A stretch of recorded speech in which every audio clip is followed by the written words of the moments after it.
Hey everybody, welcome back to Killer Outdoors. It is July 31st and we only have 2 months until hunting season, y'all. I'm out here, a few folks said I ought to do videos on trail cameras, like how I pattern these bucks, how I get ready for the season. And right now I'm down in a spot known for big bucks. It's actually a pinch area. It's a swamp behind me. You got rolling hills. There's a house up on top of the hill, and it kind of forces these bucks to pinch down to this point. And I have a trail camera here set up on it's just a branch that fell out of a tree. And the trail camera is small, so it can blend in well with this branch. And there's a path coming up out of the swamp, coming right through here, leading right up. I got a tree stand up there, probably about 100 yards up on the hill, leading right up to that tree stand. And it actually splits. One path goes lower side on the hill, another path goes, almost directly under the tree stand. I haven't checked my first tree stand yet this year. I'm running a little late. I got 33 tree stands in the woods right now. I got 3 new ones that I need to hang, and I probably got about 6 full days to complete it before hunting season. So definitely got my work cut out for me. But like I said, we have this trail camera set up on this trail here. If you look, there's a path that comes across the swamp. It's a path I was talking about. Comes right up through here and leads straight on up that hillside there. And I'm picking a tree that I know I'm going to be well blended into. This tree right back here. It's got good cover on it. I can cut a few lanes, and as soon as they step up out the swamp, dead to right there. When they come up the swamp, they can either decide to go this way, or it's another trail where they decide to go up the hill that way. But y'all stay tuned. I'm out here with my daughter, Alexis. Say hey. And we're gonna check this trail camera, see what kind of footage we got. I like to, in the beginning, in July, in the beginning parts of July, when I'm putting out the cameras for the first time, when I go into a spot, I like to put out a bag of corn just to see what's in the area. Any deer in the area will draw them to the camera or whatnot. And then after about 2 weeks of that, I like to take my camera and actually move away from the baits, move away from the minerals, move away from the corn. I like to set them up on the actual trails that I'm going to be hunting to see if it's going to work in the fall. Because if deer are naturally using a trail this time of year, then in the fall, you know they're going to do the same thing.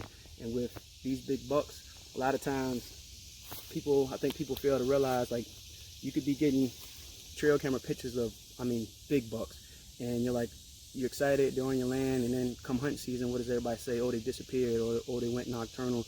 But a lot you have to realize is that these bucks might be on a summer pattern. They might be on your land for the summertime, eating foliage or whatever, or you might have a lot of hardwoods, and deer got velvet on the rack, and so it's sensitive. They don't want to brush the rack up against a lot of heavy cover or whatnot. So what they do to go on land, it's easy access to food. They can lay down in the open woods. It's hot, but as it get closer to hunt season, once October comes along, when they lose that velvet, instinct kicks in. We all know they go nocturnal, or they stop moving as much, and they try to find denser cover. So putting these trail cameras on these trails this time of year is going to give you an advantage. So you're not, come September, you're not trying to rush in the woods every couple of days to say, hey, is that buck coming past my tree stand? You'll already know, because they're naturally coming through that area. So I like to get away from the corn and away from the minerals and put them on actual trails. And no, you're not gonna, every time you check the camera, you're not gonna have 1,000 pictures because you have bait right there, but you might have 20 pictures, and in that 20 pictures, you might have that one buck of a lifetime that you're waiting for. So y'all stay tuned. I got another trail camera just up this hill right here. I got a tree stand there. I actually picked out a tree that I'm going to put right here that I'm pretty excited about. Last year I killed a nice 8-pointer doing black powder, hunting out of one of these trees right there, and he actually I actually shot at a bigger one before that. Shame to admit, but hey, I cleaned my black powder and got tied up, got to put that cap in it, and so the first shot misfired, and hell of a buck. He went back across the swamp, but 3 minutes later, here come another nice 8-point came in, and I ended up killing that one. So I knew I wanted to get a stand down here at this point, because the first buck that came up was coming this way, was going to hit that trail that way, and the second one was coming up, was going to go up this steep hill. And if I didn't see it myself, I almost wouldn't believe, like, why would they take that angle? But I'll go to that hillside, and it's a terrible trail right there. So I knew I wanted to get a stand right here to where I could cover no matter which trail they walk. So that's why it's trail cameras here. So we're going to see what footage we got on there. It just this spot in particular, 3 weeks ago, I had the camera out, and I did have one picture of a decent 7-pointer. It's about 20 inches wide, maybe 21. Kind of tall, not a monster. I mean, a trophy to some people, but not a monster. But he can definitely get shot if he comes past me in the stand. So y'all stay tuned. I'm gonna check this other trail camera up here and see what we got. All right, y'all. I just want to show y'all. This is a perfect example of why you get in the woods early, and why also, even after all the work is done, if you have a storm come through or a whole bunch of rain, you got to go back through and check your tree stands, even if it's close to opening day, just to make sure that this doesn't happen. If y'all look, show them that, baby. This tree has fell right across the path, the two major paths, to this tree stand that I have right back behind that holly tree. So what we're gonna do, I always like to carry a machete in the woods with me. Also, when I'm going in and checking my trail cams, I also like to cut the lanes that I walk towards my stand. Not, you know, wide open, but enough to where I'm not brushing against anything that my scent's being left against something. But this tree it couldn't have fell in a worse place. But the good thing about it, it's small enough to where I can get in with the machete and bust all the branches off of it. Because this holly tree right here that's behind this tree is the main scraping tree out of this whole property right here, not 20 yards from the stand. So I'm gonna get in here and I'm gonna hack away at this tree and bust it up, and then I'm gonna head check the trail cam. Okay, folks, 15 minutes later. Now if you look, the tree that was here, I cut it up with the machete, chopped all the branches, and a natural path. They are now free to walk again. I noted this tree wasn't down 3 weeks ago when I was in here hanging the stand, so it should go back to the natural movement pretty quickly. This tree right here is the tree I was telling you about, natural scraping tree. As you can see, the ground kind of looks a different color. This is their main, almost every buck that comes through here scrapes at this tree, and that was the main reason for me moving this tree out the way. Now you can see they can hit the scrape, they can keep on going straight on down the trail, or they can go down this trail right by the tree stand. And I have my camera set up right here, facing the creek, trying to catch any movement coming up from the creek. This is not all natural movement, y'all. No corn or minerals like that, just trying to get the natural movement of the deer. But the tree is out of the way now, so hopefully everything will go back to its regular order. And I'm actually gonna leave that tree stand, leave that camera there, just to make sure, probably turn it this way, just to make sure that they're still coming through here as they should. So let's check the other camera. All right, I'm here at my next spot, and another thing I rely heavy on in the upcoming season is word of mouth. And what I mean by that is most of my spots, pretty much all of my spots, are owned by my family. And whenever I have a family member, hey, Alex, I saw a buck over here, I saw a deer. They always see deer. They always see deer, but I'm looking for the ones, they pretty much know the caliber deer that I killed, so they know kind of what gets me excited. And this spot right here is one of my favorite spots to hunt. Actually, my favorite spot in here is about 500 yards back that way. But this particular spot, I had a tree stand here probably about 2 years ago, and I killed a lot of deer off of it, and all of a sudden I just wasn't seeing many deer.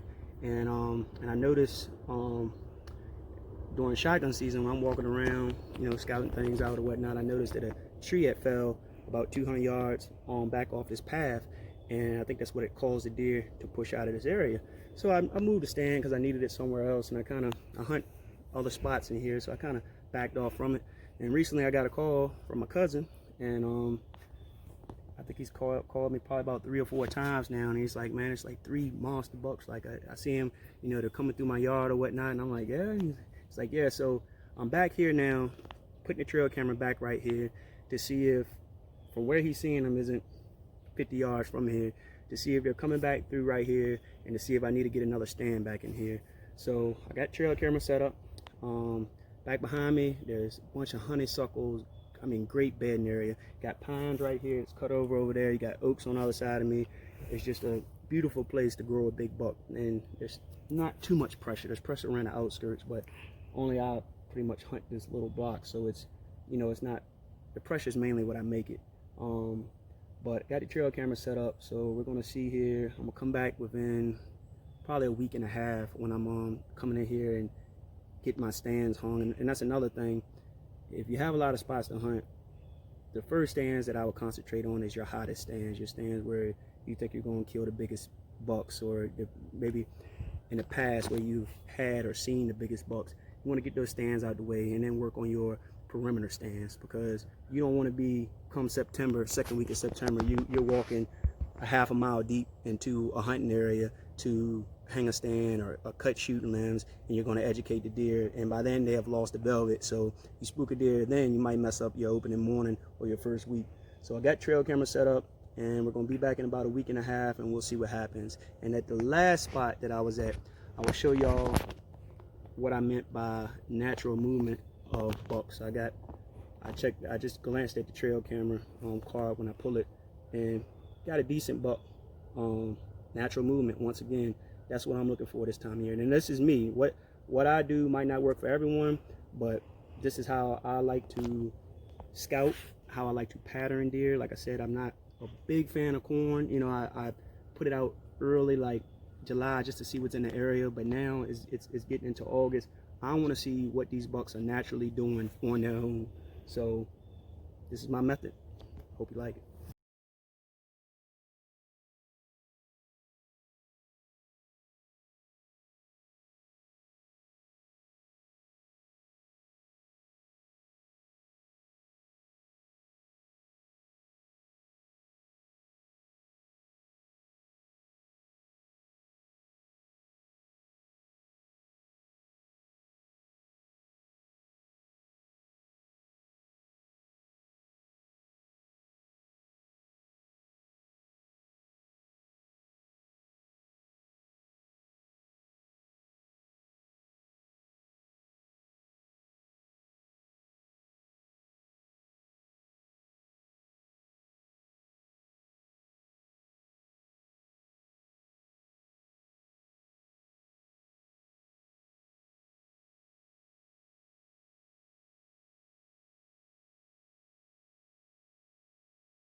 Hey, I hope that video was helpful to y'all. Like I said, these are just my methods on how I pattern bucks before the season comes in and as the season progresses.